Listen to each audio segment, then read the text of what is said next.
नमस्कार दोस्तों और नमस्कार हरिशंकर जी। होता ये है कि हमारे देश में वेद वेदांत की आजकल खासकर इतनी ज़्यादा बात हो रही है। इसका बहुत ज़्यादा महत्व आज के टाइम पे आचार्य प्रसाद ने शायद बढ़ा दिया है, क्योंकि जे कृष्णमूर्ति और ओशो रजनीश इन्होंने कुछ ज़्यादा वेद वेदांत के बारे में बात नहीं किए हैं, जैसा कि आप भी जानते हैं इस चीज़ को।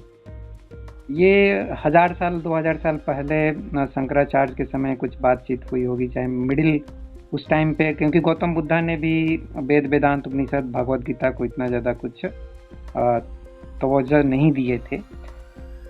तो ये चीज़ मैं इसलिए बोल रहा हूँ क्योंकि मैं जब एक कॉन्सेप्ट बनाया ह्यूमन बॉडी के माइंड को और सोल को समझाने के लिए, मैंने एज ए मॉलिक्यूल एक कॉन्सेप्ट दिया हूँ, जिसमें मैं एक बेंजीन मॉलिक्यूल की तुलना हमारे ह्यूमन बॉडी से करता हूँ। तो होता क्या है कि मैं जब इस तरह के वीडियो ग्रुप में कहीं शेयर कर देता हूँ, चाहे अपने डिफेंस पर्सन के ग्रुप में भी शेयर कर देता हूँ, तो वहाँ से मुझे प्रश्न पूछा जाता है कि क्या आपने वेद वेदांत पढ़ा है, भगवद गीता पढ़ा है, उपनिषद पढ़ा है, इन धार्मिक ग्रंथों को पढ़ा है, फिर आप कैसे आत्मा के बारे में बात करते हो, कैसे परमात्मा के बारे में बात करते हो, आपने क्या साइकोलॉजी से पीएचडी किया है? इस तरीके से मुझसे क्वेश्चन कर दिया जाता है। तो मैं सोचा कि जो व्यक्ति भाई थोड़ा वेद वेदांत उपनिषद पढ़े हैं, धार्मिक ग्रंथों को पढ़े हैं, क्योंकि आपने जैसा कि बताया कि आपने इन सभी ग्रंथों को पढ़ा है और आपका ब्रह्म कुमारी आश्रम से भी कुछ संबंध रहा है, तो मतलब अच्छा खासा आपके पास अनुभव है कि क्या होता है धर्म और अध्यात्म और इसके जो ग्रंथ हैं, चाहे क्या होता है धार्मिक संस्थान में, ब्रह्म कुमारी या और भी दूसरे जो संस्थान हैं, जैसे आज के टाइम पे आचार्य प्रशांत का भी एक आश्रम है।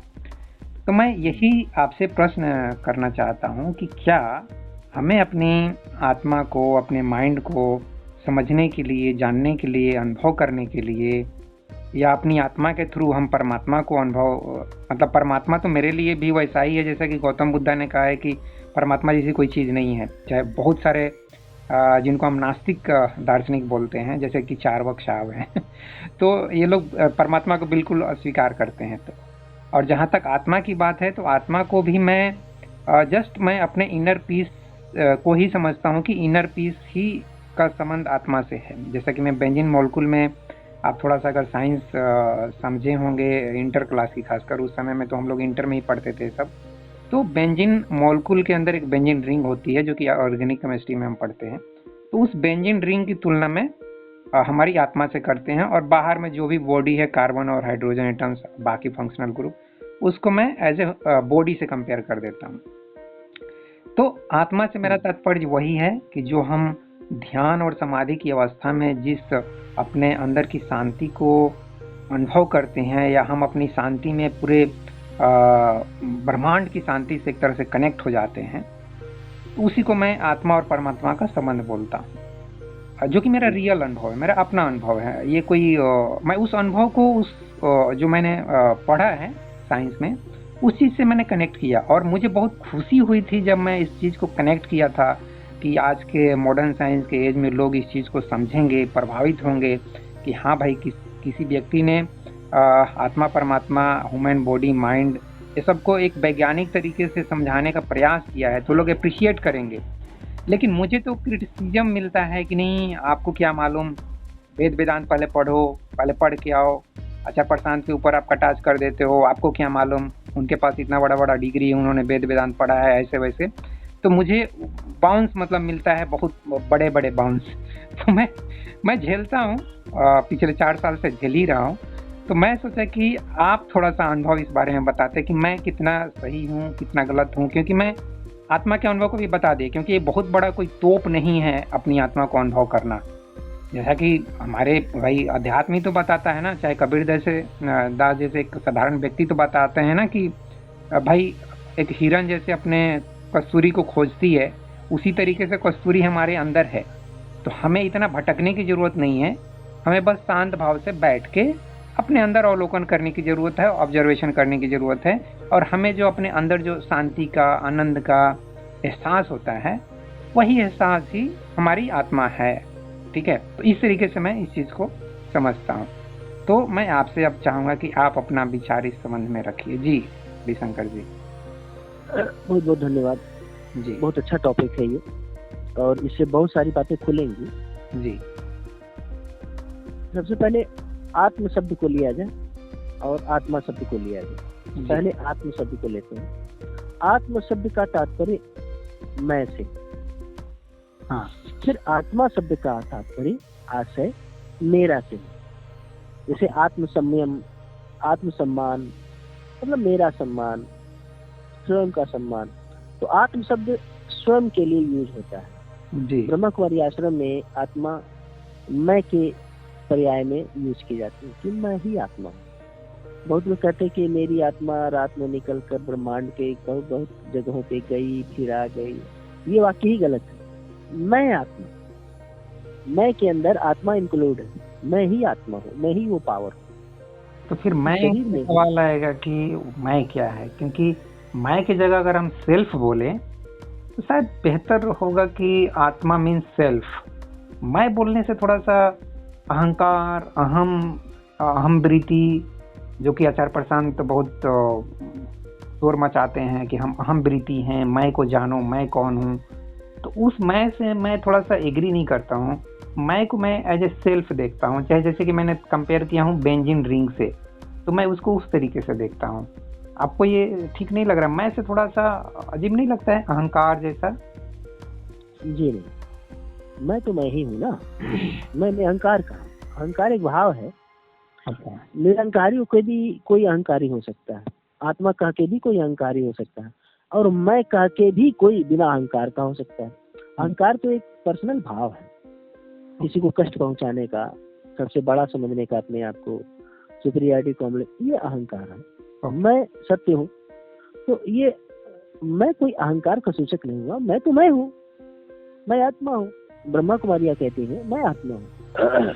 तो खैर, इस संसार में, भारत में बहुत सारे आध्यात्मिक केंद्र हैं, आत्मा परमात्मा की चर्चा करते रहते हैं। गौरतलब है बताना कि भगवान बुद्ध ने पहली बार आत्मा परमात्मा, सचखंड, स्वर्ग, नरक, पाप पुण्य, इन सब की चर्चा नहीं की, बिल्कुल नहीं। क्योंकि ये शब्द ऐसे शब्द हैं कि भ्रम पैदा करते हैं। डायरेक्ट आत्मा को जानने का कोई उपाय नहीं। शरीर के द्वारा हम उस शक्ति को जान सकते हैं।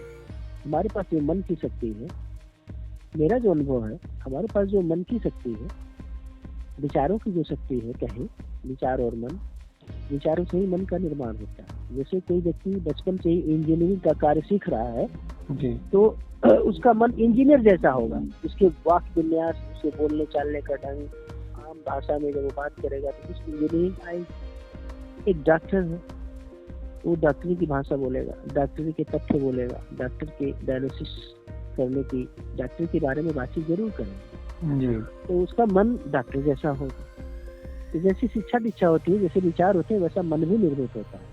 अब चोरों का मन, हत्यारों का मन, स्मगलरों का मन, अपहरणकर्ताओं का मन, तो समाज में अराजक चीजें फैलाने वाले आतंकवादियों का मन कुछ अलग होता है। तो सबके अपने अपने मन है। मन में संस्कार होता है, बुद्धि भी होती है, इन सबका युग्म है ये। तो मैं ये कह रहा था कि हमारे पास 5 इंद्रियां हैं अनुभव करने के लिए, और 6वीं इंद्री है बुद्धि। इसमें मन इंक्लूड है। बुद्धि के द्वारा हम तर्क करते हैं, 5 इंद्रियां हमारी मदद करती हैं। बहुत सारी चीजें हम बुद्धि से भी समझते हैं। जैसे ठंडक का मौसम चल रहा है तो बुद्धि कहती है कि अब ठंडे कपड़े, गर्म कपड़े निकालने चाहिए, पहनने चाहिए। तो बुद्धि बहुत सारी चीजों में मदद करती है।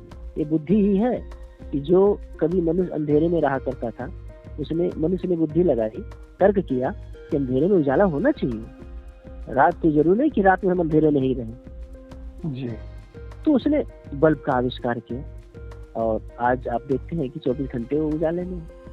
एक समय था कि बर्फीले प्रदेशों में लोग बर्फ के गोले के घर बना के रहते थे, जी सील और वॉलरस का शिकार करते थे, उनकी चर्बी से दिया जलाते थे। ये हमने कम से कम 30-40 साल 50 साल पहले अपने सिलेबस में कक्षा 1 2 3 4 की किताबों में पढ़ते थे।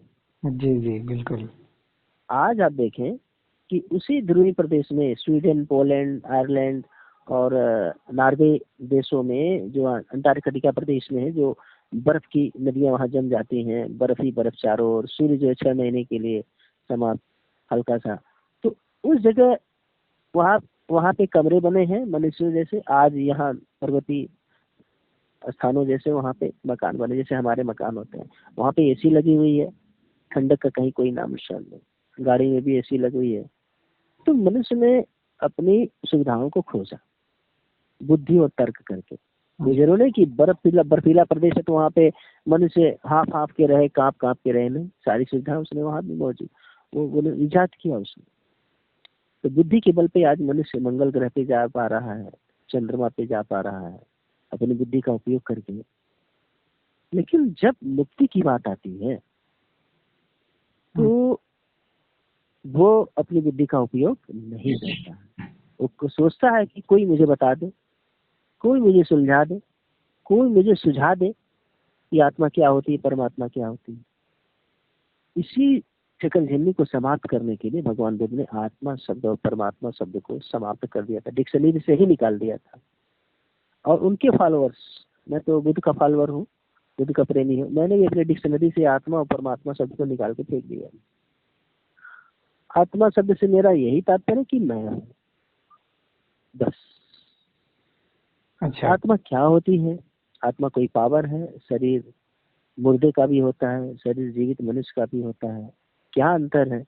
तो वहाँ पे आमतौर पे लोग आत्मा का उदाहरण दे देते हैं, यानी मैं का उदाहरण दे देते हैं। तो बुद्ध कहते हैं इस संदर्भ में, इस संबंध में बुद्ध कहते हैं कि जिस चीज को ना जान पाओ उसको मत मानो, उसको ना मानो, उसके बारे में, हाँ, उसको ना मानो। जितना जानो उतना मानो। तो आत्मा के बारे में कोई निश्चित उदाहरण अभी तक सिद्ध नहीं हो पाया है। विज्ञान भी कहता है कि रिसर्च चल रहा है, देखा जाएगा क्या हो सकता है। अभी पूरा कोई फैक्ट विज्ञान ने अभी इशारा नहीं किया है। अच्छा, आपने अभी गौतम बुद्ध की बात की, तो गौतम बुद्ध भले ही आत्मा को नहीं मानते हैं, लेकिन वो पूर्व जन्म को पुनर्जन्म को मानते हैं। तो अब सवाल ये पैदा होता है कि फिर ये पुनर्जन्म किसका होता है? इसके बारे में क्या कहेंगे फिर? उसके बारे में मुझे कोई बहुत ज्यादा नॉलेज नहीं है, क्योंकि भगवान बुद्ध की बातों को सुन के मेरे अंदर एक नई फाइल का जन्म हुआ है, जो पहले कभी नहीं था। पहले मेरे अंदर एक फाइल नहीं थी। एक फाइल का जन्म हुआ मेरे अंदर। फाइल बोले तो FILE जो फाइल बोलते हैं हम लोग। हाँ, फाइल, हाँ, एक ऐसा फाइल, एक ऐसा विचार बोलते हैं, ऐसी बुक, ऐसी किताब, हाँ, ऐसा विचार, वो मेरे अंदर जन्म लिया। मैं अपनी पर्सनल बात है ये मेरी। तो जिन जिन चीजों को मैं नहीं जानता हूँ, मैं सीधे कह दूंगा मैं नहीं जानता। देखिए, आज का ज्ञानी मनुष्य मैं नहीं जानता हूँ ऐसा कहने में उसको बड़ी दिक्कत होती है। विज्ञान धड़ल्ले से कहता है कि मैं नहीं जानता। अभी बातें चल रही हैं, अभी परिकल्पनाएं चल रही हैं, देखा जाएगा क्या हो सकता है। फिलहाल हमारे पास शरीर है, हमारे पास ब्रेन है, हमारे पास बुद्धि है, इतना पर्याप्त है। अच्छा। और मैं भी हूँ, मैं हूँ। आज तक मैं नष्ट नहीं हुआ, आज तक मैं बना रहा। इतनी घोर प्रतिकूल परिस्थितियों में भी मैं बना रहा। न जाने कब से ये बना था, कब से ये बना रहा है। पूरा जीवन मैं अपने आप को ही देखता हूँ। तो फिर इसके नष्ट होने की कोई संभावना नहीं है। ये जीवन बड़ा शानदार है, मैं बड़ा शानदार हूँ। मैं अपने जीवन को जिए, दुख के कारणों को देखता रहूं, दुख के जो कारण है वो हमारे जीवन में विदा होते रहें। बस इतना ही मैं कहूँगा आत्मा के बारे में, क्योंकि मुझे पूरी जानकारी इसके बारे में नहीं है, आत्मा के बारे में। हाँ ठीक है, बहुत अच्छी बात है, आपने स्वीकार कर लिया। जनरली आप जिस तरीके से स्वीकार करते हैं 99.99% लोग स्वीकार नहीं करेंगे, खासकर हिंदू धर्म वाले तो नहीं करेंगे, दूसरे धर्म वाले भले ही बोल देंगे कि हाँ नहीं, वो भी स्वीकार नहीं करेंगे। जहाँ पे भी आत्मा का कॉन्सेप्ट होगा वो स्वीकार नहीं करेंगे। लेकिन आपने जैसा कि कल या परसों बताए थे कि आप वेद वेदांत जो मतलब धार्मिक जो ग्रंथ हैं उनका भी आपने बहुत गहन अध्ययन किया है। तो वहां पे तो ये सब भरमार है, मतलब आत्मा परमात्मा की बात, भागवत गीता उठा ले, वेदांत उठा ले, तो आप इन सब शब्दों को छोड़ कैसे दिए? इन सब शब्दों में तो आप कम से कम 5-10 साल भ्रमण किए होंगे, आपके दिमाग में ये सब चलता होगा। आपने कुछ ध्यान धारणा समाधि ये सब भी किए हैं, तो उन सब का अनुभव के आधार पे कुछ बताइए, मतलब ताकि चेंज इंडिया चैनल के लोग जाने कि भाई क्या है ये आत्मा।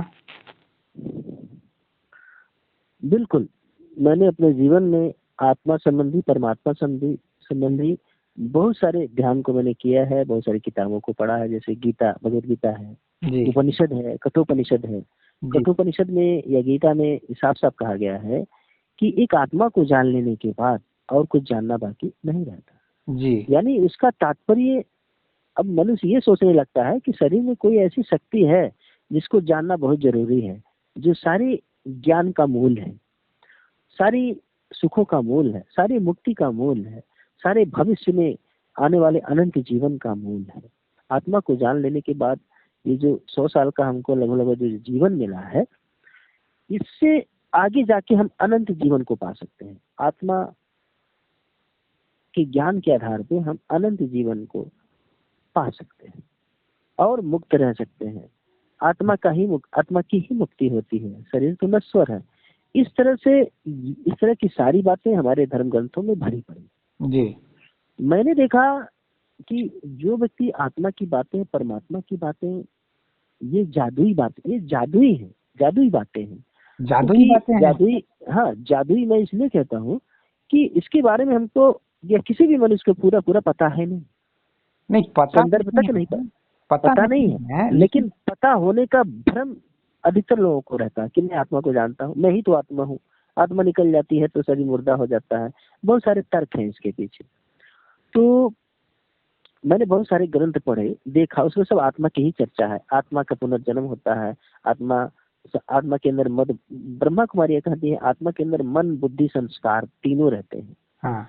मन के द्वारा वो विचार करता है, बुद्धि उसको निर्णय करती है, और निर्णय करने के बाद जब वो उस कर्म को कर देती है तो करने के बाद उसका संस्कार बन जाता है। आत्मा के 3 पार्ट बताए हैं ब्रह्मा कुमारियों ने, हाँ। मन बुद्धि संस्कार। जी। तो इस तरह से अन्य अन्य संस्थाओं में कहा गया है कि आत्मा 84 चक्रों से, कई तरह की योनियों से पार होके मनुष्य हाँ, हाँ। के रूप में आती है, मनुष्य का शरीर धारण करती है, और मनुष्य शरीर का धारण करने के बाद वो मुक्ति का रास्ता उसको मिल जाता है, और वो अच्छे अच्छे कर्म करती है, किसी को दुख नहीं देती है, अपने आप को समझती है, फिर परमात्मा में धीरे धीरे उच्च आयाम में वो विलय हो जाती है। जी। इस विश्व प्राण के साथ एकात्म हो जाता है उसका, वो मुक्त हो जाती है। इस तरह से बातें उसमें है आत्मा परमात्मा की। जी। तो इसमें मैं जितना डूबता गया मेरे हाथ कुछ भी नहीं लगा। ये बात उसी तरह से है जैसे आधी छोड़ पूरी को धावे, पूरी मिले न आधी पावे। इसलिए मैं थक हार कर अपने इस बॉडी पे, शरीर पे, और अपने इस छठवें इंद्रिय, छठवें साधन बुद्धि पर आ गया। आत्मा और परमात्मा शब्द को हमने अपने डिक्शनरी से निकाल दिया। ये हमारे व्यक्तिगत जीवन को काफी प्रभावित करते थे, हमको सरल नहीं रहने देते थे। हमारे लालच और भय का कोई ठिकाना न था।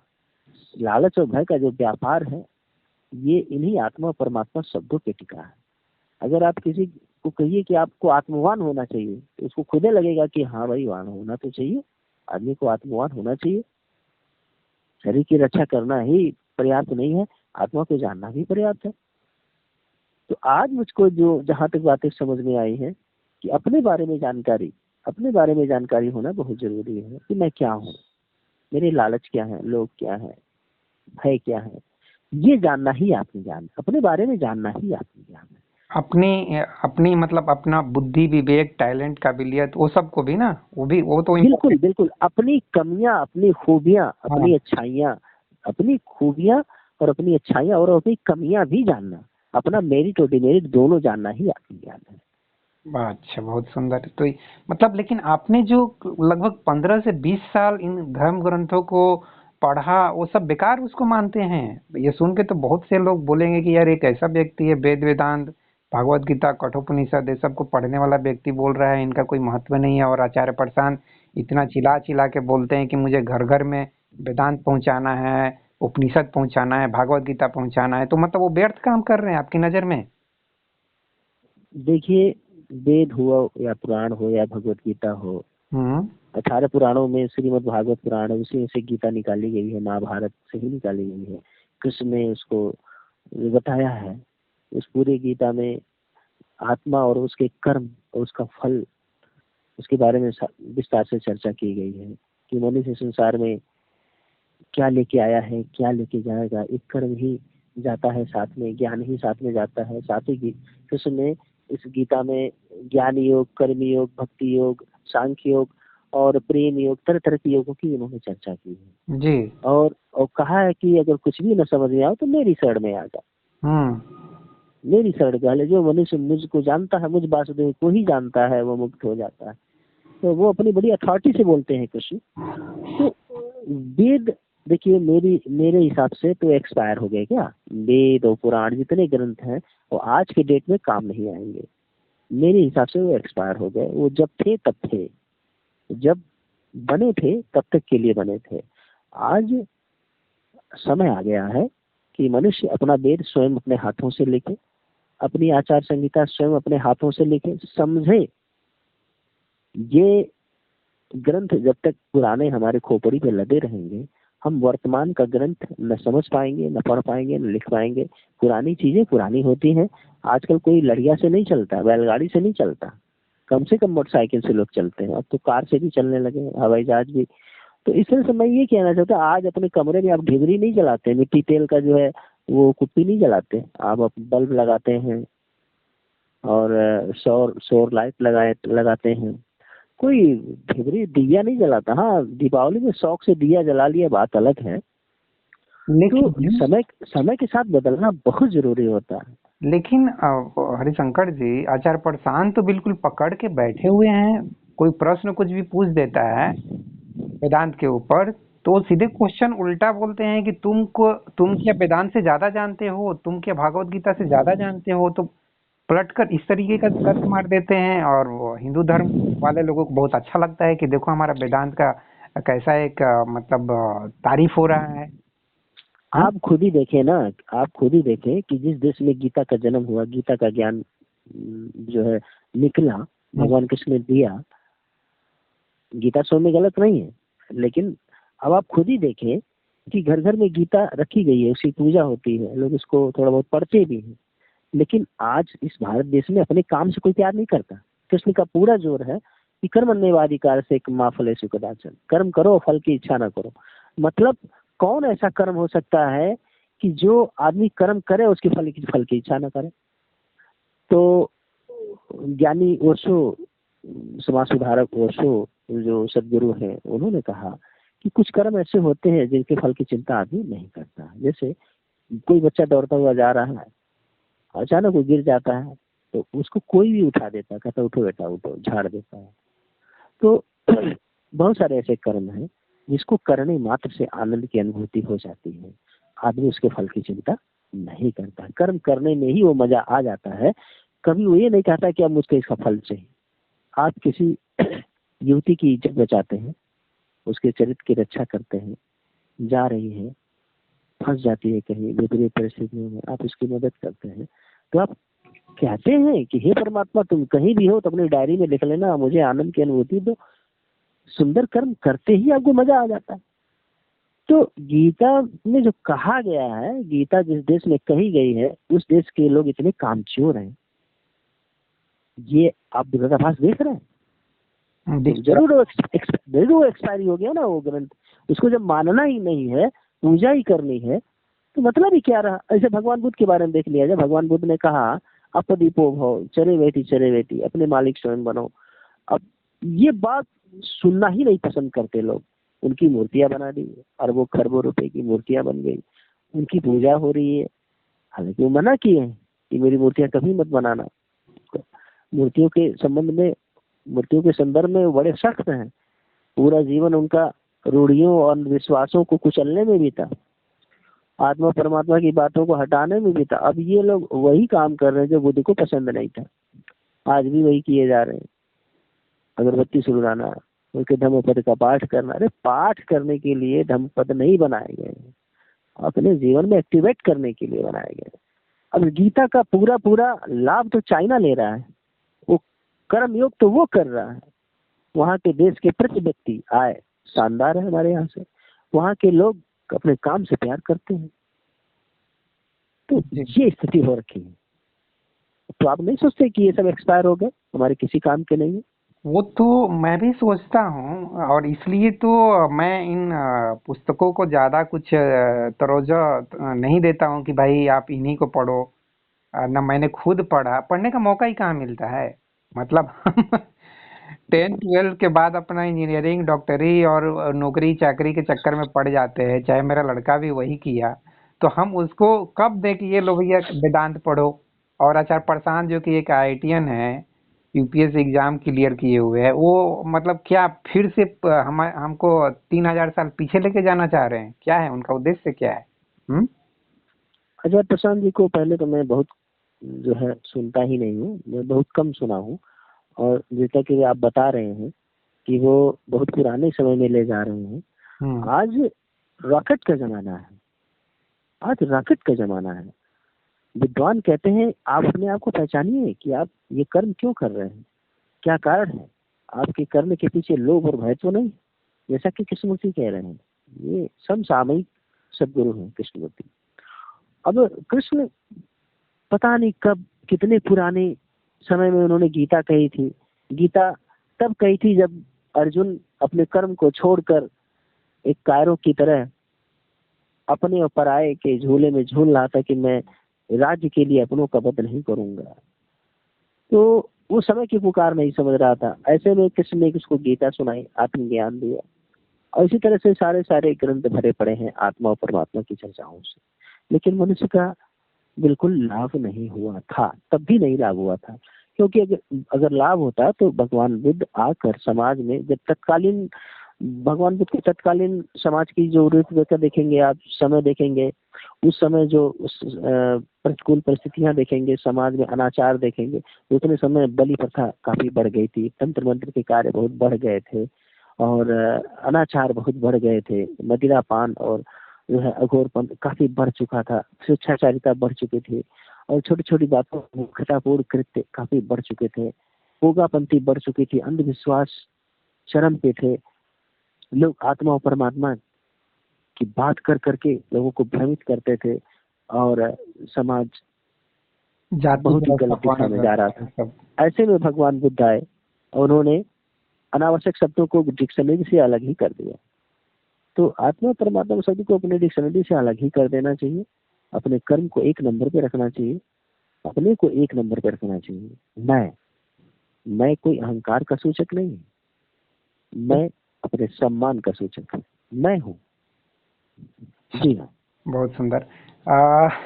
ये पुनर्जन्म और पूर्व जन्म से भी लोग बहुत ज्यादा वाकिफ रखते हैं अपने को आत्मा से कनेक्ट करके।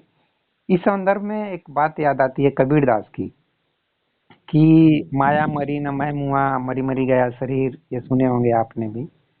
तो ये क्या, क्योंकि कबीरदास ने भी एक तरह से भ्रम पैदा कर दिया है क्या, कि ये हकीकत है कि हमारे अंदर जो आशा, तृष्णा, माया, ये सब वो कैरी फॉरवर्ड हो जाता है। मतलब शरीर मर जाता है, लेकिन हमारे अंदर जो माया है, इच्छा है, तृष्णा है किसी भी चीज के लिए, चाहे वो पैसे की हो, धन का हो, शारीरिक संबंध बनाने का हो, 10 तरह की हमारी इच्छाएं हैं। तो उन इच्छाओं को पूरा करने के लिए शायद हम फिर से पैदा होते हैं, या ऐसा ही कुछ तो कृष्ण भी बोलना चाहते हैं ना। और यही चीज शायद गौतम बुद्ध भी बोलना चाहते होंगे कि हमारी इच्छाओं की वजह से हमारा पुनर्जन्म हो जाता है, अदरवाइज आत्मा जैसी कोई चीज नहीं है। तो ये तीनों बातों में कुछ आपको कनेक्शन दिख रहा है? मैं डॉट्स कनेक्ट करने की सोच रहा हूँ, क्योंकि आपके पहला पास तो ये जी पहला तो ये कि कबीर साहब जैसे विद्वान व्यक्ति आत्मा परमात्मा के चक्कर में नहीं पड़े होंगे। ये बिचौलिए व्यापारी लोग अपनी रोटी सेकने के लिए उनके उसमें उसके ग्रंथों में हो सकता है मिलावट कर दिए हो। मिलावट की पूरी पूरी आशंका है, क्योंकि डायरेक्ट बिचौलियों की बातें जनता तो सुनती नहीं है। तो कृष्ण का नाम लेके, कबीर का नाम लेके, नानक का नाम लेके, उनके कंधों का इस्तेमाल करके अपनी बातें वो कह जाते हैं। लेकिन पुरानी चीजों में मिक्सअप की संभावना काफी रहती है। लेकिन गौतम बुद्ध ने भी तो इस चीज को एक्सेप्ट किया है ना, कि भले ही मैंने उन्हें आत्मा को अस्वीकार किया, परमात्मा को अस्वीकार किया, लेकिन देखिए भगवान बुद्ध जब थे हम्म तो उनका जो है हीनयान था, उसको हीनयान के नाम से जानते हैं, ठीक है। हीनयान। उसके बाद संख्या बढ़ती गई, फिर महायान हुआ। हाँ अब इसमें भगवान बुद्ध की शिक्षाएं थोड़ी सी कम हो गई, फ्लेक्सिबल हो गया ये, इसमें संख्या बढ़ती चली गई। महायान के बाद फिर वज्रयान हुआ। इसमें तो बहुत ज्यादा मिक्स हुआ, क्या बहुत ज्यादा मिक्स होने लगा ज्ञान। भगवान बुद्ध का जो शुद्ध ज्ञान है वह 4 आर्य सत्य ही है। अच्छा, नहीं हरिशंकर जी ठीक है, मैं बस ये कबीरदास, कृष्ण और भगवत ये गौतम बुद्ध में कनेक्ट कर रहा था। अच्छा कृष्ण बोलते हैं नैनम छिदन्ति शस्त्राणि, वो श्लोक बहुत फेमस है, और आप वहां पर पढ़ेंगे तो वहां पे भगवत गीता में क्लियर लिखा हुआ है कि हम जिस तरीके से वस्त्र, नया वस्त्र पहनते हैं पुराना वस्त्र को छोड़कर, उसी तरीके से हमारी आत्मा पुराना शरीर को छोड़कर नया शरीर धारण करती है। आपको तो संस्कृत के पंडित हैं तो आपको 2 श्लोक भी याद होगा, बशानी करके वो श्लोक है। और श्लोकों पे तो गौतम बुद्ध ने भी इस चीज को बोला है।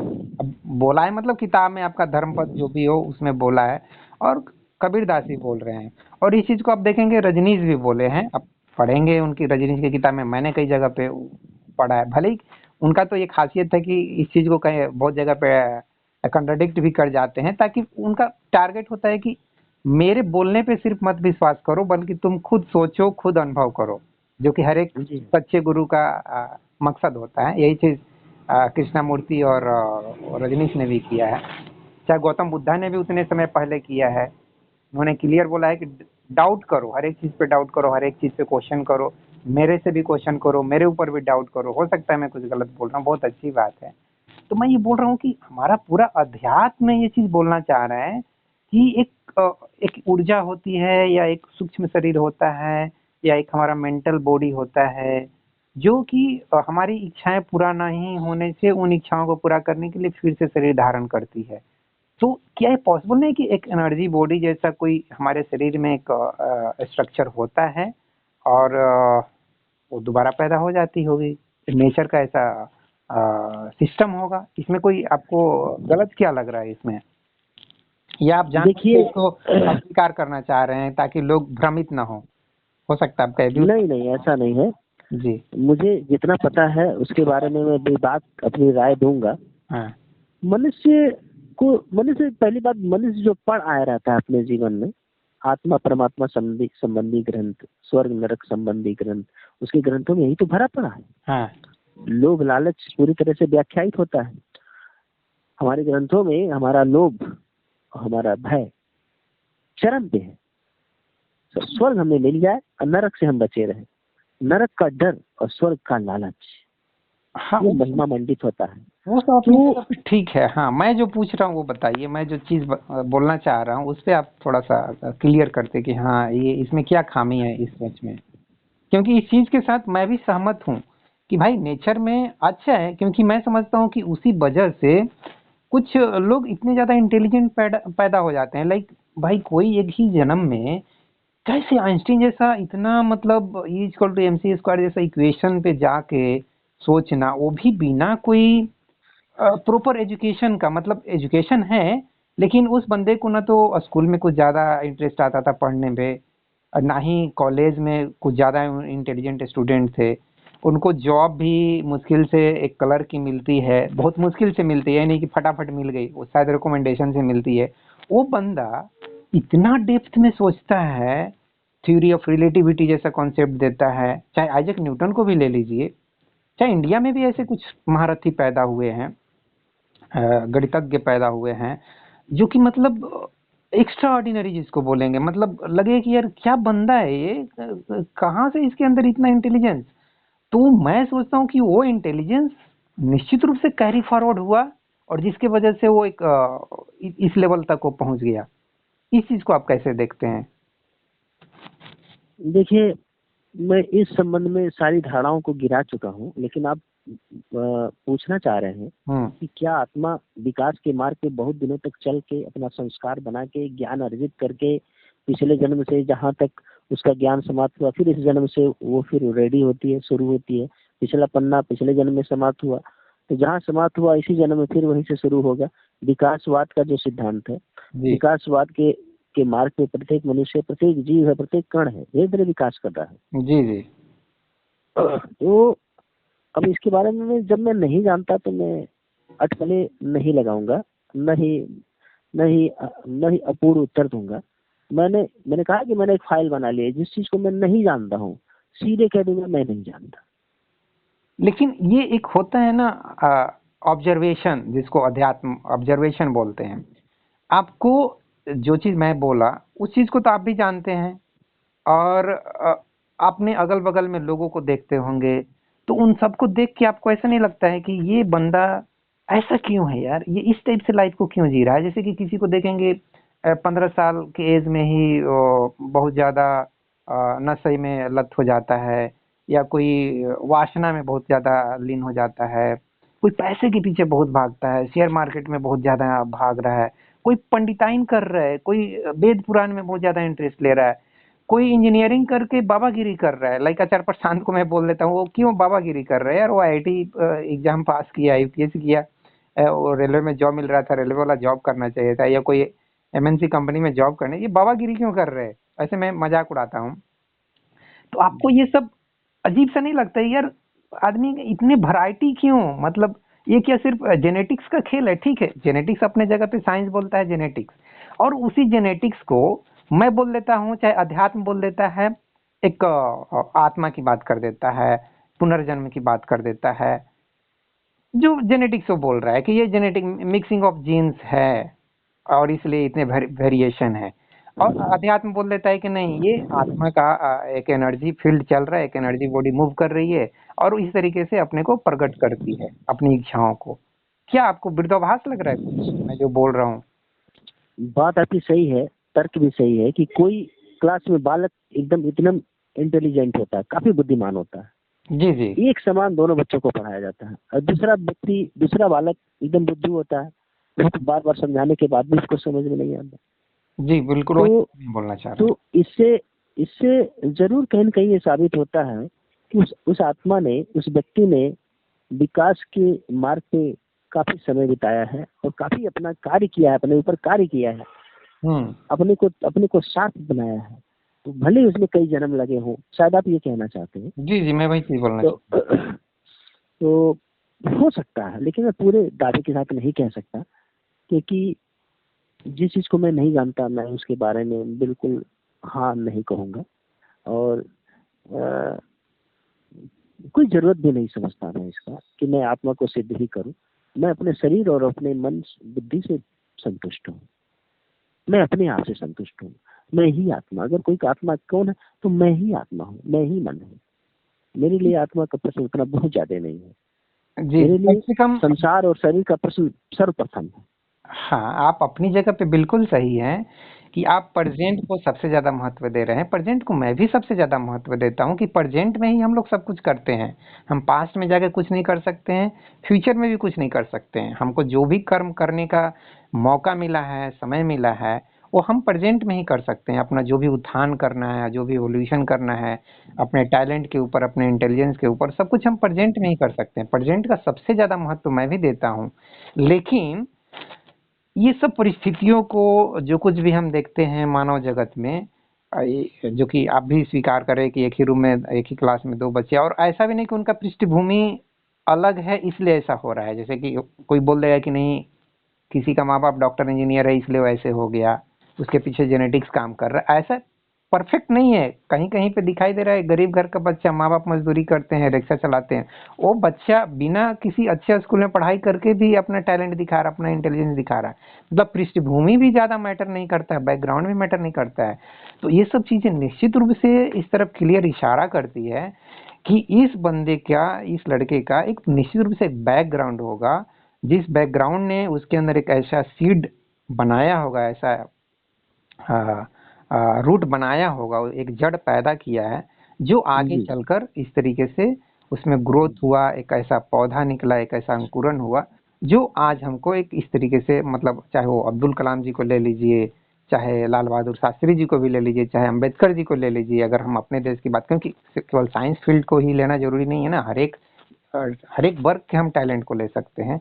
तो ये सब लोग निश्चित रूप से इस चीज को साबित करते हैं। जैसे कि कबीरदास को लीजिए ना भाई, कबीरदास कितने, मतलब उनके माँ बाप तो पैदा करके छोड़ दिए थे कहीं जंगल में, वो बच्चा को किसी मुस्लिम फैमिली ने केयर किया, और देखिए मतलब इतना टैलेंटेड, इतना पोएट्री उसके अंदर से निकलता है। तो ये सब टैलेंट कहाँ से, आपने उनको तो विद्वान बोला, क्या सोच के विद्वान बोले मुझे नहीं समझ में आया। तो ये सब कहाँ से पैदा हो रहा है, कहाँ से फ्लावरिंग, कहाँ से ये फूल निकल रहा है किसी के अंदर से? हम्म। उपनिषदों ने एक श्लोक कहा है इसमें, जी। पूर्णमदः पूर्णमिदं पूर्णात् पूर्णमुदच्यते पूर्णस्य पूर्णमादाय पूर्णमेवावशिष्यते। उनका कहना है कि जो पूरा अस्तित्व है, ये ब्रह्मांड है, ये पूर्ण है, और इस पूर्ण में से अगर कुछ पूर्ण निकाल लिया जाए तो भी ये ब्रह्मांड, तो भी ये अस्तित्व पूर्ण ही बना रहता है। जी जी। ज्ञान चारों ओर बिखरा पड़ा है। कुछ आत्माएं, कुछ बॉडी की क्वालिटी ऐसी होती है कि जो डायरेक्ट, जिनका संपर्क इस ज्ञान से होता है, अपनी कला से होता है, अपनी बुद्धि से होता है, जो अपने अपने क्षेत्र में महारत हासिल करते हैं। जरूर कुछ न कुछ बात है जरूर, लेकिन उसको मैं कह नहीं पा रहा हूँ ठीक ठीक। लेकिन जो चीज मैं लॉजिकली डॉट्स को कनेक्ट कर रहा हूँ, उस डॉट से आप एग्री कर रहे हैं या नहीं कर रहे हैं? क्योंकि जैसे कि अभी आपने जो बात बोला कि कुछ आत्माएं ऐसी होती है, कुछ लोग ऐसे होते हैं, ये कुछ पे ही तो सवाल है, ये कुछ कहाँ से आ रहा है? अतीत से जरूर आते हैं, अतीत से ही आते होंगे, और कहाँ से आएंगे, और कहाँ पिछले समय से ही आते होंगे, और कहाँ से आ पाएंगे। और चमत्कार और को आप जरूर स्वीकार करते हैं, चमत्कार जैसी कोई चीज होती नहीं है।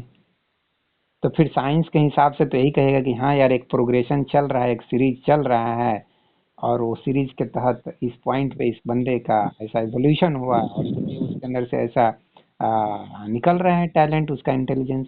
साइंस तो इस चीज से एग्री हो जाएगा। भले ही साइंस बोलेगा यार हम अभी प्रूव नहीं कर पाए हैं, हम कैसे एग्री कर ले, और मैं भी बोलूंगा कि हाँ भाई ठीक बोल रहे हो, आप प्रूव नहीं किए हो, आप कैसे मान लोगे। लेकिन डॉट्स कनेक्ट करने से अध्यात्म का, साइंस का, निश्चित रूप से ये रिजल्ट निकल के आ रहा है कि हाँ भाई, कृष्ण ने जो बोला है हजारों साल पहले, बहुत सिंपल भाषा में, कि हम जिस तरीके से अपने पुराने वस्त्र को छोड़कर नया वस्त्र पहनते हैं, उसी तरीके से हमारा आत्मा जो है पुराना शरीर को छोड़ के जब हम जन्म लेते हैं तो फिर से नया शरीर धारण करती है। कृष्ण ने जो बोला है वो लग रहा है कि वो सही बात है। जी। मेरे समझ से आत्मा का संबंध ब्रेन से होना चाहिए। मेरे संबंध मेरे मेरी मैंने काफी सोचा समझा है, तो इसका संबंध ब्रेन से लगता हुआ नजर आ रहा है। मनुष्य का जो ब्रेन है वो काफी महत्वपूर्ण है। मनुष्य के अपने अंगों में जो उसके जो मस्तिष्क है वो काफी महत्व रखता है। हमारे अध्यात्म के शास्त्रों में कहा गया है, गले से ऊपर जो मनुष्य का अंग है वो ब्रह्मांड है, साफ साफ लिखा गया है उपनिषदों में। और गले से नीचे जो अंग है हमारे, वो पिंड के रूप में माना गया है, उसको पृथ्वी का रूप माना गया है। और गले से ऊपर जो हमारे अंग है वो उनकी उपमा आकाश से दी गई है। हाँ, वो आकाशीय है। जी जी, परम ज्ञान है वो। हाँ, क्या उसमें जन्म लेते हैं। हाँ, वो इशारा तो किया है हमारा अध्यात्म। इसीलिए एंटीने के तौर पे हमारा ये मस्तक है। जी जी, एंटीने के तौर पे वो इस ब्रह्मांड से नए नए ज्ञान को खींचने में सक्षम होता है। हाँ, और इसको मैं ऐसे देखता हूँ कि जैसे कि हमारे शरीर में 7 चक्र जो बताया गया है, उस 7 चक्र को मैं ज्यादा थ्योरी में ना जाके सिंपल वे में अगर इस बात को समझूं, तो आपने भी देखा होगा अपने लाइफ में कि हम किशोरावस्था से अपने मूलाधार, मतलब जो हमारा सेक्सुअल जो एनर्जी है वो ज्यादा एक्टिव रहती है। सही है गलत? बिल्कुल सही। अगर 7 चक्रों की बात करें, हाँ, तो मूलाधार, स्वादिष्ठान, मणिपूरक। हाँ, तो हमारा मैं बचपन से ही आज्ञा चक्र से संबंध रखता था, हाँ आज्ञा चक्र पे ही ध्यान लगाता था डायरेक्ट। तो इसका मतलब हुआ कि मूलाधार, स्वादिष्ठान, मणिपूरक, अनाहत, विशुद्ध, कंठ चक्र, इन सब की साधना हो सकता है मैं पिछले जन्मों में कर चुका हूँ, आप और खुद डायरेक्ट करने आज लगे। इस जीवन में आज्ञा चक्र के लिए मैं बाध्य हुआ। तो आपने खुद एक्सेप्ट कर लिया कि मतलब पुनर्जन्म होता है। नहीं, कोई कैसेट नहीं किया, अभी ये एक परिकल्पना ही है, ये एक परिकल्पना ही है। इसमें मेरा बहुत ध्यान नहीं होना चाहिए, क्योंकि बुद्ध ने मना कर दिया तो मना कर दिया। नहीं नहीं, ऐसे किसी का अनुयायी नहीं होना चाहिए। गौतम बुद्ध ने खुद बोला है अपो दीपो भव, इस बात को आपने बार बार बोला है। तो आप भी अपो दीपो भव ही बनना है, ठीक है। अपना दीपक खुद बनना है, बी योर ऑन लाइट। तो आपको गौतम बुद्ध की बात मानना चाहिए, आपका अनुयायी मत बनिए। जैसे कि मैं किसी का अनुयायी, मैं बार बार बोल देता हूँ मैं किसी का अनुयायी नहीं हूँ, मैं किसी का फॉलोअर नहीं, नहीं। मैंने अपने जीवन में आत्मा और परमात्मा शब्द के साइड इफेक्ट को देखा है। मेरी प्रगति इतनी नहीं हुई, जब मैं आत्मा परमात्मा को मानता था मेरी प्रगति इतनी नहीं हुई थी, लेकिन जैसे ही इस निरर्थक और बेकार शब्द को मैंने अपने जीवन से निकाला, जी आज मैं शुद्ध तार्किक हूँ, और आज मैं वर्तमान में स्थित हूँ। अतीत और भविष्य के झूलों में झूलना मैंने बंद किया, वर्तमान का मैं सुख ले रहा हूँ, और सच्चे सच्चा आत्मिक मुझे अब कहा जाना चाहिए। और लगभग कितना समय आपने दिया ताकि मतलब दूसरे लोग जो सुन रहे हैं वो लोग समझे कि भाई कितना समय आपने दिया? ये मुझे लगता है कम से कम 15 से 20 साल दिया ना इसके ऊपर। काफी समय 1989 से, खास रूप से 1989 से मैंने अपनी आध्यात्मिक यात्रा शुरू की, आत्मा को जानने की कोशिश करी। तो अब समझ में आया कि अपने बारे में जानना, अपनी कमियों और खूबियों के बारे में जानना ही आत्मज्ञान है। आत्मा कोई चमकती हुई चीज नहीं है, कोई जी जी। पावर नहीं है कि जो आपके शरीर से निकल जाएगी तो आप ये शरीर मुर्दा हो जाएगा। हाँ। आप ही हैं। आपका। अपने आप अपने आप का होश बनाए रखना, अपने आप को केंद्र में रखना, अपने को जिंदा रखना, अपना सम्मान करना, आत्मसम्मान। हाँ हाँ, बिल्कुल बिल्कुल। हरिशंकर जी, मतलब आप मतलब कुछ हद तक एक्सेप्ट कर रहे हैं, और लगभग आपने जैसे कि बताया था करीब करीब 15 से 20 साल आपने समय दिया। मैं ये चीज इसलिए जोड़ दे रहा हूँ, जैसा कि मैंने शुरुआत में ही बताया कि वेद वेदांत उपनिषद जो लोग अपने माथे में बैठा के रखे हैं, जो व्यक्ति इन ग्रंथों को पढ़ेगा वही आत्मा की बात कर सकता है, बाकी को अधिकार नहीं है आत्मा के बारे में बात करने का। मैं इस भ्रम को तोड़ना चाहता हूँ, और आप भी इस चीज से एग्री कर रहे हैं कि हाँ, इस भ्रम से हमको बाहर निकलना चाहिए। और अभी जो मैं 7 चक्रों की बात कर रहा था, वो इसलिए कर रहा था कि देखिए, आप भले ही सीधे आज्ञा चक्र से शुरू किए, बहुत अच्छी बात है, और उसी बहाने आपने इस चीज को स्वीकार मैंने आपको करवा दिया कि आप पूर्व जन्म को भी मान लिए। मैं ये बोल रहा था कि 90% या अधिकांश बच्चे, मैं भी उसमें से एक हूँ, मैं इस चीज को क्यों बोल दूं कि नहीं मैं सीधे आज्ञा चक्र से शुरू किया, नहीं।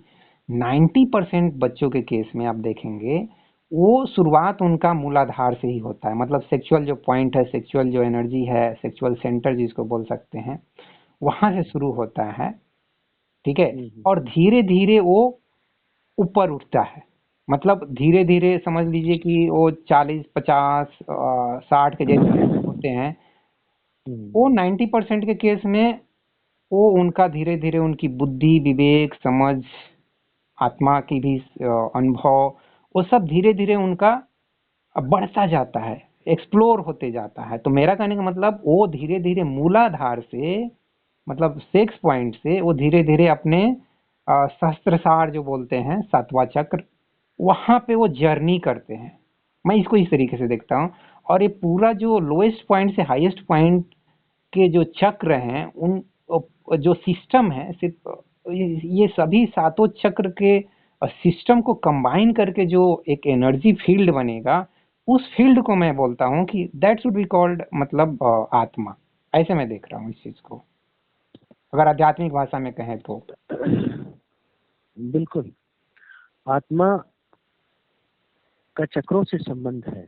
आत्मा का संस्कार जैसा होगा वो उस संबंधित चक्रों में स्थित रहेगी। जी जी। जैसे आत्मा कोई व्यक्ति काफी कामुक होता है तो समझ लेना चाहिए कि वो मूलाधार का निवासी है, अभी उसको बहुत यात्रा करनी है, हम्म।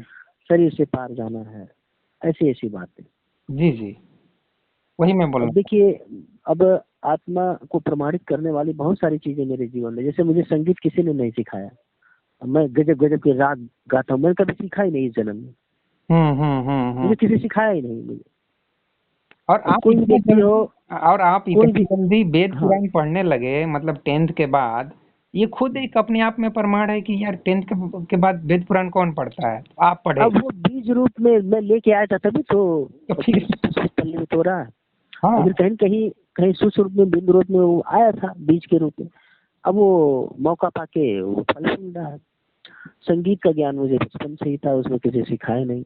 बचपन से ही तो मेरे को कोई अंदर लगी रहती है कि मुझे आत्मज्ञान लेना, आत्मज्ञान लेना, जल्दी करो जल्दी करो, देर हो जाएगा देर हो जाएगा।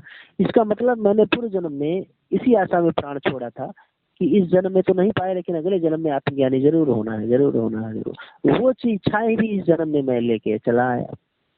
अब आप तो स्वीकार ऐसा समझा जा सकता है, पॉजिटिव रूप से समझा जा सकता है, और कोई दिक्कत नहीं है उससे। और मैं अपने लाइफ से भी थोड़ा सा बात करूं तो मैं जैसे कि 20-21 साल के एज में डिसीजन ले लिया धीरे धीरे अपने लाइफ में कि मैं अपने एक्सपीरियंस को शेयर करूंगा, और उस एक्सपीरियंस को मैंने बाकायदा किताब के रूप में लिखना भी शुरू कर दिया। तो हो सकता है कि मैं भी इस चीज को बीज रूप में लेके आया होगा, और फिर उसको 4 किताब लिख के शेयर किया, फिर यूट्यूब पे भी आके ऐसे शेयर करना शुरू किया। आज उसी जर्नी के तहत आपसे बात कर रहा हूँ। लेकिन हर एक व्यक्ति तो ये चीज नहीं कर रहा है ना। कितने लोग ऐसे हैं 20-21 साल के एज में आध्यात्मिक किस्म की पुस्तक लिख रहे हैं या सोशल अवेयरनेस के लिए कुछ कर रहे हैं पुस्तक के रूप में। कुछ ही लोग कर रहे हैं ना, 1-2%, 5% लोग कर रहे हैं, बाकी 95% लोग तो नहीं। उनको कोई मतलब नहीं है यार, जैसा चल रहा है चल रहा है। ये चेंज इंडिया क्या होता है। मेरी वाइफ कितना बार बोलती है कि तुम 10 बार भी पैदा होगे, इंडिया ऐसे कैसे रहेगा कुछ नहीं होने वाला। हम बोलते हैं कि ठीक है, इंडिया जैसा है वैसा ही रहेगा, मेरे को जो करने का मैं है मैं करता रहूंगा। तो ये ऐसा है, ये चीज कहाँ से आ रहा है। तो मैं इसको बोलता हूँ कि यार कुछ तो है पास्ट लाइफ का कनेक्शन, जो कि कृष्ण भगवान बहुत पहले ही हमको बता के गए हैं। तो आप सही कह रहे हैं, बिल्कुल सही है। अच्छा, तो आपने स्वीकार कर लिया। तो अभी जो चेंज इंडिया के दर्शक है उनसे हम लोग कुछ फाइनल 2 शब्द बोल के चर्चा को समाप्त करते हैं। जी आप बताइए, निष्कर्ष क्या निकला आत्मा के बारे में। निष्कर्ष ये निकला कि कुछ गुण हमारे पास ऑटोमेटिक होते हैं, पुराने होते हैं, जो अचरज के कारण बनते हैं। जैसे कि इस जन्म में मैंने संगीत कभी नहीं सीखा, किसी से ज्ञान नहीं लिया, और मैं बहुत सुंदर गाता हूँ। ये आश्चर्य है कि कैसे मैं गाता हूँ। तो निश्चित रूप से किसी कालखंड में मैंने इसमें समय दिया होगा, सीखा होगा, तभी तो आज मैं गा सकता हूँ। जी जी। उसी तरह से कोई व्यक्ति इंजीनियरिंग पढ़ता है, उसके लिए इतना आसान होता है, फटाफट फटाफट फटाफट वो पढ़ता चला जाता है, डिग्री मिल जाती है, फट से इंजीनियर बन जाता है। इसका मतलब किसी किसी समय वो इंजीनियरिंग का काम पढ़ा होगा, इंजीनियरिंग की विद्या पढ़ी होगी, आज उसके लिए आसान है। जैसे कि मेरा लड़का ही, कोई व्यक्ति, उसको उसको उस रूप में देखता हूँ लड़के को। मतलब डायरेक्ट निकाल लिया, आईआईटी निकाल लिया, फिर कंप्लीट कर लिया, फिर जॉब कर रहा है, कहीं पे कुछ गड़बड़ तो नहीं। उसकी खोपड़ी जो है ना, हम्म आत्मा के हिसाब से उसकी खोपड़ी भी उस हिसाब से रंग जाती है, ढल जाती है, कि सेल्स ढल जाता है। हम्म। तो ये सब ज्ञान इस मनुष्य के मस्तिष्क में पहले से ही भरा पड़ा है। तो अब किस तरह का ज्ञान है, कैसा ज्ञान है, इसीलिए बच्चा जिस दिशा में जाना चाहता है उसी दिशा में उसको भेजना चाहिए। आपको उसको ऑब्जर्व करना है। ज्यादा आसान रहता है। हाँ, उसको इंटरेस्ट क्या चीज में है और उसको उस फील्ड में प्रोग्रेस करवाना है। ये चीज आपने अंत में बहुत अच्छी बात बोली। जैसे कि हम अपने लड़के के बारे में भी उसको देखा कि भाई फिजिक्स केमिस्ट्री मैथ में ज्यादा इंटरेस्ट है, बायोलॉजी में थोड़ा कम है, तो ये थोड़ा इंजीनियरिंग फील्ड में जाएगा। बाकी लिटरेचर साइड में इसको कोई इंटरेस्ट नहीं है। मैं किताब ही ला के दिया, अगर कभी मान लीजिए अब्दुल कलाम जी का बुक ला के दिया, या चेतन भगत का कोई बुक ला के दिया, या कोई स्टोरी बुक ला के दे दिया, सुधा मूर्ति जी का कोई कहानी ला के दिया, तो उसको कोई इंटरेस्ट नहीं है। वो बोल रहा है इसको पिक्चर बना के दोगे तो मैं देख लूंगा, बाकी मुझे पढ़ने के लिए बोलोगे तो मैं नहीं पढ़ूंगा। तो क्लियर बता रहा है कि मेरे को लिटरेचर साइड में या हिस्ट्री साइड में कोई इंटरेस्ट नहीं है। तो फिर इंटरेस्ट क्या चाहिए। बाकी मैंने पूछा कि भाई क्रिकेटर बनना है तो वो बन जाओ, तो बोला नहीं, ये मैं इंजॉयमेंट के लिए खेलता हूँ, मेरे को इंटरेस्ट फिजिक्स केमिस्ट्री मैथ नहीं सबसे ज्यादा। तो तो बेसिकली साफ साफ बता रहा है, अपने संस्कार को साफ साफ बता रहा है। हाँ हाँ हाँ वो। और मैं इतना फ्रीडम दिया, एक दोस्त के जैसा उसके साथ बिहेव किया बचपन से ही, तो मेरे साथ सब कुछ बताता है। ये चीज मेरे को पसंद है, ये चीज नहीं पसंद है। जी। आत्मा को इनकार करने का कोई कारण भी नहीं बचता। लेकिन बहुत सारी दिक्कतें आत्मा और परमात्मा को मानने से हमारे जीवन में आ सकती हैं। इसीलिए आत्मा परमात्मा को एक किनारे रख के हम अपने व्यक्तिगत जीवन को काफी महत्व दें, हम अपने जीवन का रस उठाएं, जीवन में आनंदित हों और जो है सुखी रहें, दूसरों को सुखी करें। आत्मा हाँ। परमात्मा के शब्द जो है काफी राहत पहुंचाते हैं, हमको कर्मवीर तो बनाते ही है लेकिन कहीं कहीं अकर्मण्य भी बनाते हैं। आदमी जो है अति आत्मविश्वास में आज का वो कर्म भूल जाता है। जैसे जैसे कोई व्यक्ति के कहता है कि मैं तो ब्राह्मण परिवार में पैदा हुआ हूँ, मैं तो इस इतने सुंदर कुल खानदान में पैदा हुआ हूँ, मैं इस धरती का देवता हूँ, मुझे करने की क्या जरूरत है। एक बार किसी व्यक्ति का इंटरव्यू विदेशी पत्रकार ले रहे थे, तो पूछ रहे थे कि आप क्या करते हैं, तो उन्होंने कहा कि मुझे करने की कोई जरूरत नहीं, मैं ब्राह्मण खानदान में पैदा हुआ हूँ। क्या भी कुछ तो करते होंगे? क्या नहीं, घर से सीधा वगैरह आ जाता है, दान दक्षिणा आ जाता है, मुझे करने की कोई जरूरत नहीं। क्या आप क्या श्रेष्ठ अपने को समझते? क्या बिल्कुल धरती का मैं देवता हूँ? अच्छा। फिर उसने पूछा कि क्या धरती के देवता है तो आप ये ट्रेन वगैरह, हवाई जहाज वगैरह, मोबाइल वगैरह आपने आविष्कार किए हैं क्या? तो उन्होंने कहा कि नहीं, हमने तो इसका आविष्कार नहीं किए। हम तो तब किस बात के देवता है? आपने समाज की समस्याओं को देखा नहीं। तो हमारे देश में, हमारे इस समय में या पुराने समय में आत्मा परमात्मा की बात करके, क्योंकि उसका प्रमाण तो दिया नहीं जा सकता, लोगों ने काफी अनाचार फैलाया हमारे देश में। जी जी। काफी लोगों को सताया, ठगा। मैं तुम्हारी आत्मा का कल्याण कर दूंगा, मैं तुम्हारे पिता को खिला पिला दूंगा, इतना मेरे पास पावर है, मैं पितरों का भोज कर दूंगा। तो आत्मा परमात्मा शब्द के फायदे भी हैं और बहुत ज्यादा नुकसान भी है। मनुष्यता ठगी जाती रही बहुत समय से इसी आत्मा परमात्मा के चक्कर में। जी जी जी। तो आपकी इसी कारण से भगवान बुद्ध ने आत्मा परमात्मा शब्द को हटाया था, और कोई बात नहीं थी। ठीक है, आपकी बात से मैं सहमत हूँ, लेकिन मैं इस तरह का कोई भ्रम पैदा तो करने की कोशिश नहीं कर रहा हूँ। मेरी बातों से आपको लगा कि मैं कुछ भ्रम ऐसा पैदा कर रहा हूँ? नहीं, आप फैक्ट, सत्य जानने की कोशिश कर रहे थे। जी जी। क्योंकि ये इसमें कोई भ्रम हाँ, ब्राह्मण समाज निश्चित रूप से अपना पखंड इसके पीछे किया है, जो आप बार बार बता भी रहे हैं। लेकिन अब वो समझ रहे हैं कि वो ड्रामा जो उन्होंने 2000 साल तक किया, वो ड्रामा अब चलेगा नहीं। जिस ड्रामा को खत्म करने की कोशिश गौतम बुद्ध महावीर ने किया, वो ड्रामा अब खत्म हो रहा है, तो अब उससे वो बच नहीं पाएंगे। तो जी हाँ, वो खत्म हो चुका है, हाँ, खत्म ही हो चुका है। खत्म ही हो चुका है। अब उसका कोई है नहीं, आज के टाइम पे उसका कोई महत्व नहीं है, और आने वाले 10-20 सालों में, चाहे 50 सालों में पूरी तरीके से खत्म हो जाएगा। अंत में मैं कहना चाहूंगा जी। कि मैं समय की एक लंबी रेखा में मैंने काफी यात्राएं की, और मैं समझ सकता हूँ, मैं शब्द से समझ सकता हूँ कि मैं कितना पुराना हूँ। मैं बता नहीं पा रहा हूँ मैं कितना पुराना हूँ, मैं काफी पुराना हूँ। मैंने अपने जीवन में संवेदनशीलता को काफी महत्व दिया और सृष्टि के अनुभवों को मस्तिष्क के द्वारा अनुभव करने की कोशिश की। और ज्ञान के रूप में मैं कहूंगा कि ज्ञान चारों ओर ऐसा फैला है कि अब जो चाहो वो ज्ञान अपने मस्तिष्क से एंटीना के रूप में आप खींच सकते हो। अगर आप साइंस के बारे में ज्ञान सुनना चाहते हो तो थोड़ा सा मन एकाग्र करो और इस सृष्टि से आप वही ज्ञान ले सकते हो जो आपको चाहिए। जी जी। सृष्टि में सब कुछ भरा पड़ा है, पावर ले सकते हो, ज्ञान ले सकते हो, कलाएं ले सकते हो, जी। सुगंध ले सकते हो, सब कुछ भरा पड़ा है। मिर्च का पौधा इस सृष्टि से तिताई लेता है, मिर्च का गुण लेता है, वहीं गन्ने का पौधा मिठास लेता है। इस सृष्टि में दोनों भरा पड़ा है। आप आनंद से रहना चाहते हो तो आनंद से रह लोगे, झगड़ के रहना चाहते हो झगड़ के रह लोगे, मतलब जैसा आप चाहो।